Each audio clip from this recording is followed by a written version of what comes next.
Você está no Peregrino Cast, onde a fé e a graça se encontram. Reflexões que iluminam o caminho, esperança que fortalece a alma.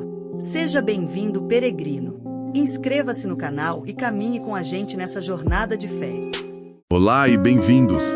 Hoje a gente vai mergulhar no estudo bíblico do pastor Delmo Fonseca, que é, assim, quase um quebra-cabeça teológico.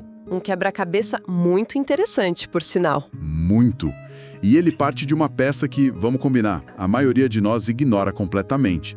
É um versículo só, Gênesis 5:27. Que só diz que Matusalém viveu 969 anos e morreu.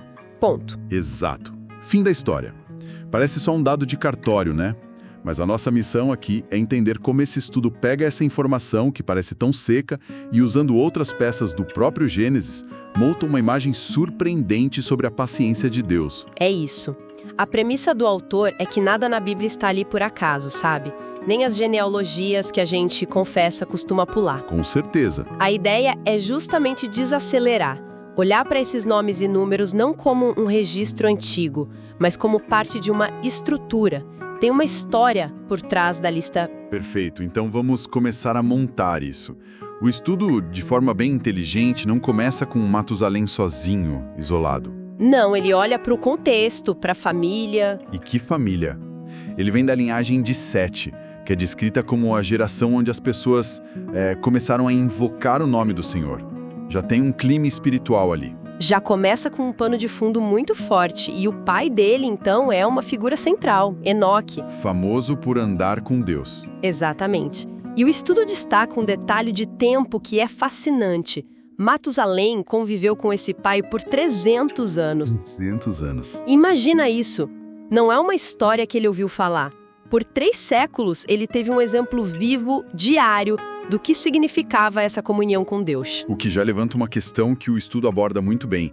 Ter um pai assim garante a fé do filho? É tipo uma herança automática? E aí que a análise fica bem sutil. O autor equilibra 2 ideias. Por um lado, claro, a influência é gigantesca. Você ter esse exemplo em casa por tanto tempo, isso te molda. Com certeza. Mas, por outro lado, ele usa o profeta Ezequiel para mostrar que, no fim das contas, a responsabilidade é individual. A fé não é algo que se herda. Não dá para pegar carona na espiritualidade do pai. Matusalém teve o melhor exemplo do mundo, mas a decisão, a caminhada, era só dele. E essa linhagem continua. O estudo dá uma atenção especial para o filho de Matusalém, o Lameque, que é pai de Noé. Ele não é só uma ponte. De jeito nenhum. Lameque é uma figura-chave para a gente entender o clima da época. Porque quando ele dá o nome de Noé, que significa consolo ou descanso... Ele não está só escolhendo um nome bonito. Longe disso.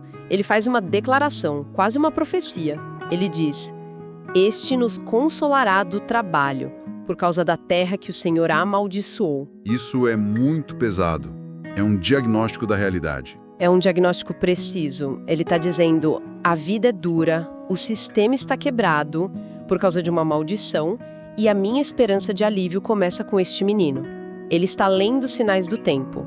E essa consciência espiritual é o que ele passa para Noé. E essa herança seria muito necessária, porque o mundo que Noé encontra é descrito de forma bem sombria no estudo. Sombria é pouco. O autor fala em corrupção moral, violência generalizada.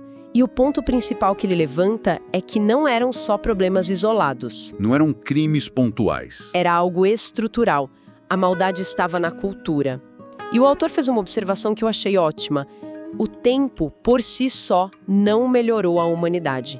Pelo contrário. A situação só piorou. Cai por terra aquela ideia de que o tempo cura tudo ou que a gente evolui moralmente sozinho. Exatamente.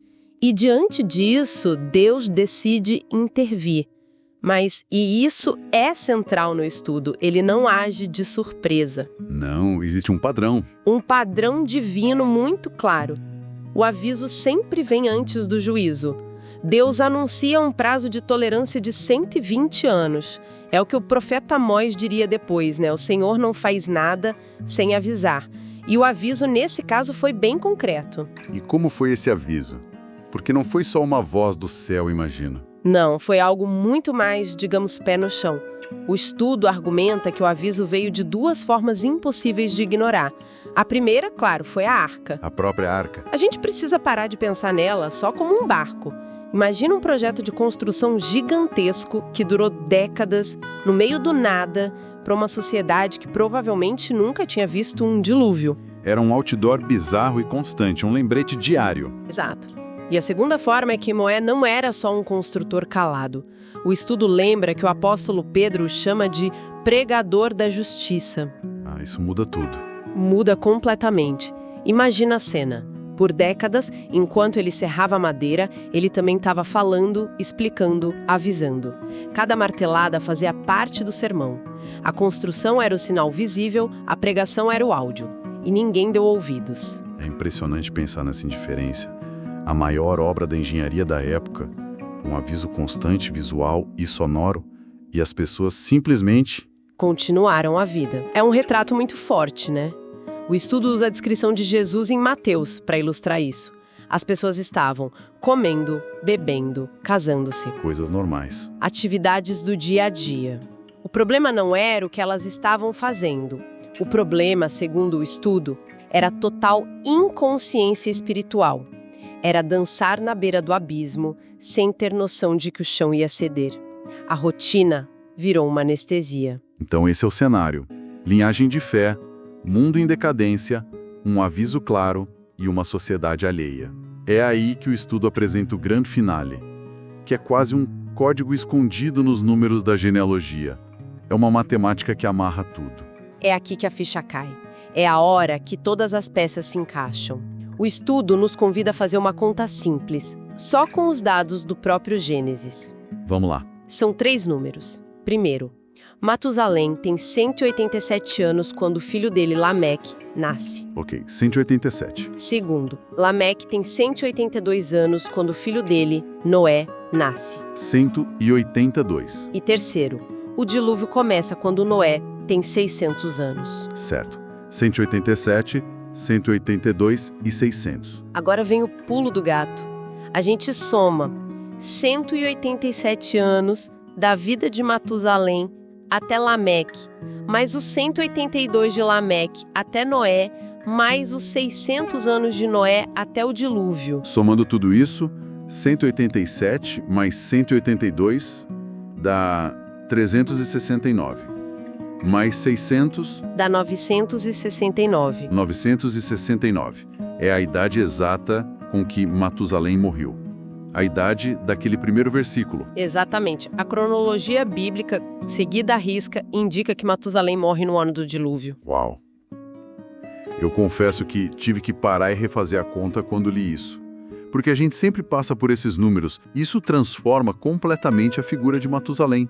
Ele vira um símbolo. Ele vira um marcador. Um relógio vivo. Toda a vida longa dele, que parecia ser sobre ele, na verdade era sobre a paciência de Deus com o mundo. Cada ano a mais para ele era um ano a mais de chance para os outros. Exato. Um ano a mais de misericórdia.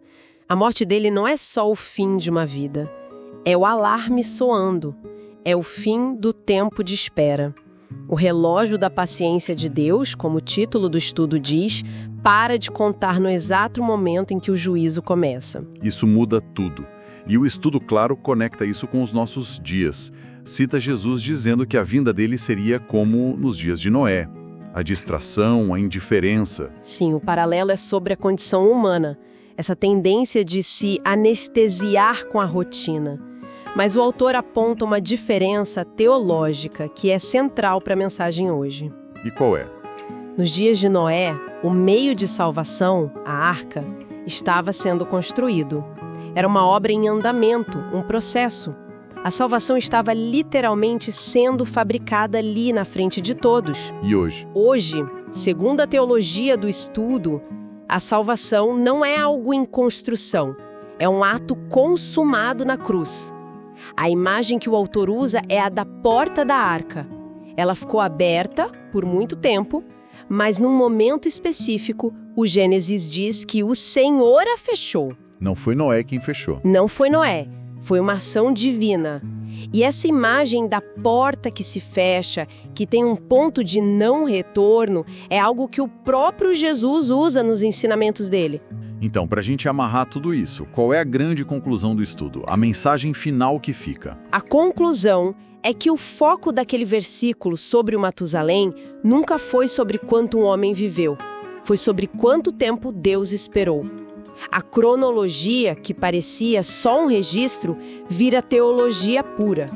A vida longa dele não era sobre a vitalidade humana, mas sobre a longanimidade divina. E o que a gente faz com essa informação hoje? Qual é a aplicação prática? O autor é bem direto nisso. Ele diz que a questão não é a gente ficar aqui tentando medir o nível de corrupção do mundo para ver se já está na hora. Não é para a gente ser um fiscal do apocalipse. Exatamente. A questão é a resposta pessoal. O que salvou Noé, segundo o texto, não foi a sua análise sociológica da época. Foi a sua obediência a Deus dentro daquela época. Ele ouviu uma instrução, por mais absurda que parecesse, e agiu. A obediência dele foi a sua entrada na arca. E isso nos deixa com uma reflexão final que talvez até vá um pouco além do estudo.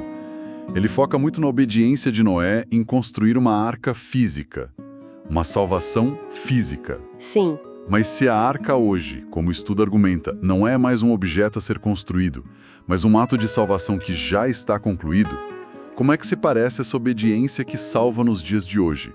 O que significa, em termos práticos, entrar na arca agora? Esse foi mais um episódio do Peregrino Cast. Obrigado por caminhar com a gente até aqui.